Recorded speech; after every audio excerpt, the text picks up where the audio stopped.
So I think it's interesting. One of the things that I think about, and I've actually seen some of this in the spiritual realms, but where do we go when we die? What do you guys think? What do you guys think happens? Like, so we've died. The body is ceased to exist. The soul. Let's take for a moment and think that the soul lives on. Where does the soul go? Do we just go out and hang out and have mai tais, until we decide we're going to jump in a new body, or what happens? We go to the great beyond.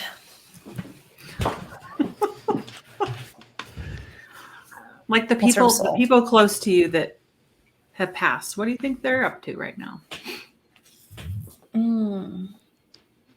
I think the soul lives on in an energy. I think the spirit goes to heaven to be with God, and I think the soul lives on. The consciousness of our loved ones kind of lives on, and I think we talked about it a couple weeks ago. Perhaps the soul is just waiting to be reconnected with its other soul family members in another humanly body. To get to live that human consciousness out in a physical body again.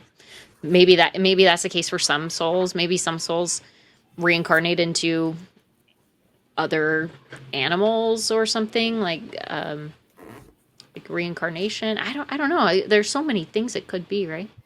I think for sure the spirit goes to heaven and is so reconnected I'm curious with God. why you think that's separate. Why do you think the soul and the spirit are separate? I think the spirit belongs to God. It's our innermost self that is connected directly to God. It's a piece of him or her, whatever you believe God to be, right? The soul belongs to us. The spirit belongs to him. I believe that we have I don't have this all figured out, but I feel like we have a higher self that's always higher, energy wise. And we come here into a physical body, but we're always connected to our higher self. And then that higher self, gosh, this is really hard to explain. Our soul is still connected to that, but we keep coming back to have a physical experience. But we're always connected to our higher version or our spirit. Yeah, that's interesting. I don't know. It's hard to have words for it, right? Yeah. Hard to have words for it sometimes. That's why I really recommend everybody should watch Soul. She just watched it 3 days ago.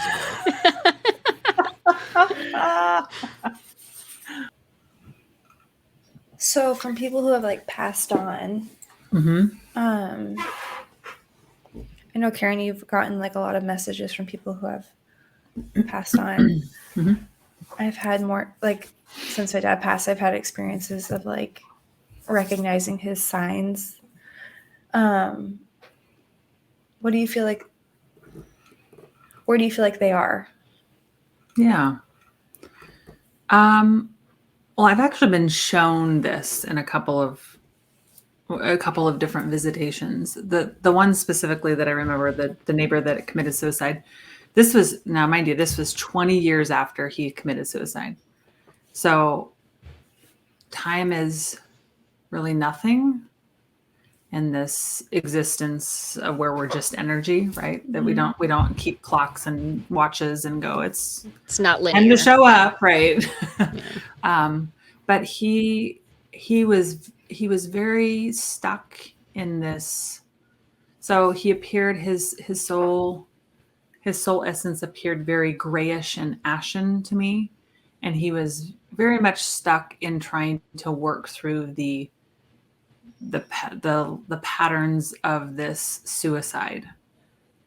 and it had been 20 years, and he wanted me to change the death certificate, and he wanted me to do this without, his former wife knowing. And I just thought, oh my gosh, this is tasking me with a lot. And I refused, but I didn't even, I'm like, I'm not even going to have this conversation. But what I think is interesting is I believe that in the Bible, they talk about the many houses, right? The many houses that exist, many mansions, or the many houses. I believe that's kind of what it looks like on the other side, that we have these different levels that we ascend to, not necessarily good or bad, just based on where our soul's at and what we need to learn. And specifically with this situation, with this guy who committed suicide, I don't believe he'd moved out of one house in the 20 years since he had passed. He was just so stuck. When I see people that visit that are evolving, they're very vibrant. They appear very youthful.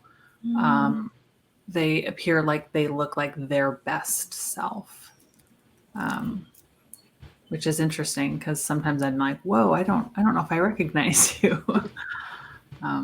But the colors are really crisp and really sharp. The other thing that's interesting too is this hotly contended idea that we have this life review when we die. So it's a chance for our soul to review the things and decisions, every decision that we had made while we were earthside, and see how we learned from it and how we grew and how we evolved.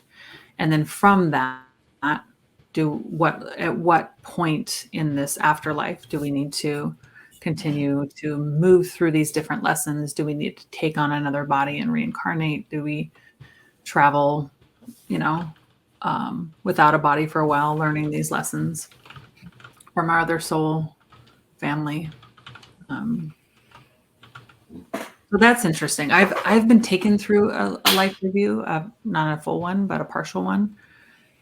That is an interesting experience. I think a lot basically just that it's like majorly judgmental, and it's not. It's just a chance for you to. It's like going to school and saying, "Did you learn these lessons?" Right? yeah. The lesson that you set out to learn. How much of it did you learn? And then you think we come back, and if we didn't learn the lessons, we learn them again? I think we have the opportunity to come back again if we choose to come back again. The earth is our most dense. It is the most dense experience to come here. We can move at the speed of thought without this physical body. So to come here, earthside, is a choice that you are making to really learn that lesson. So, I do think some people decide to come again and again, but I do think there's a lot of learning happening on the other side before they jump again. I say that like they're jumping into a body, but that's what I picture it. This body today, no. Boing, boing, Right. boing. Do you think he was stuck because he didn't commit suicide? Oh, that's a good question. That's why he didn't want his wife to know.